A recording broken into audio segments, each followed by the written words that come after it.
সরকারের প্রথম কমিশনের যে চেয়ারম্যান ছিলেন ডক্টর মোশাররফ হোসেন, সেই ডক্টর মোশাররফ হোসেন আমাদের এখানে সে বেড়া গ্রামের এই প্রাইমারি স্কুলে তিনি তার ওয়াইফ নিয়ে অবস্থান করেছিলেন। তাকে আমরা পাঠিয়েছিলাম সেই কলকাতা হেনা ভাইয়ের কাছে। আমাদের হাদি সাহেব একটা চিঠি লিখে দিয়েছিলেন, ওই ট্রেন নিয়ে উনি লন্ডনে যান।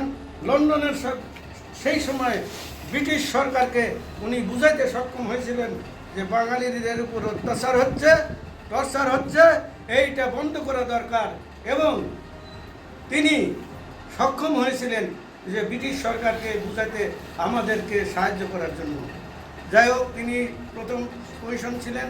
এইরকম আরও অনেক, হাবিবুর রহমান সাহেব, professor doctor Monowar Hossain, doctor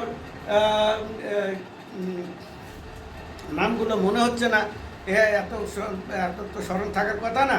করিম মোল্লার অনেক আত্মীয় স্বজন, এই তারা রাজশাহী ভার্সিটির বিভিন্ন পদে ছিল, তারা করিম মোল্লার বাড়িতে অবস্থান করছিলেন।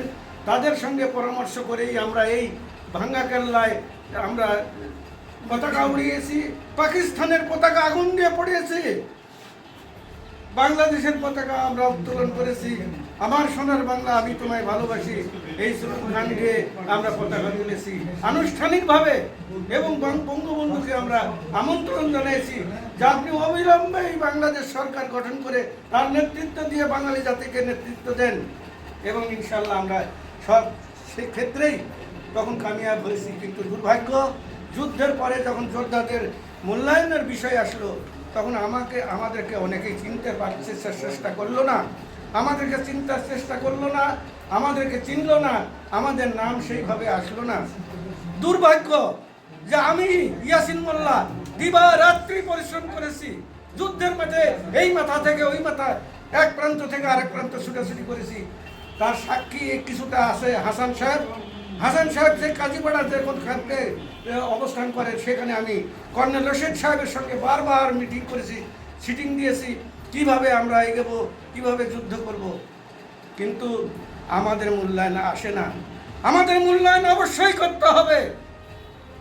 সেফাতুল্লাহকে, এই যে হেলালের বাবা সেফাতুল্লাহকে নিয়ে যে মেরেছে, সেই পাকিস্তানের হায়নারা দল তাকে মেরে পঙ্গু করে দিয়েছিল, বেচারা তো মারা গেছে। তারা সম্মান পাওয়া, রাষ্ট্রের সম্মান পাওয়ার যোগ্য নাই, তাদের সেই যোগ্যতাকে স্বীকার করা হয় না। আমরা সেফাতুল্লাহর মৃত্যুর পরে সেই দিন জানাজায় উপস্থিত হয়ে আমরা মুক্তিযোদ্ধা যারা ছিলাম তারা গার্ড অফ অনার দিয়েছি।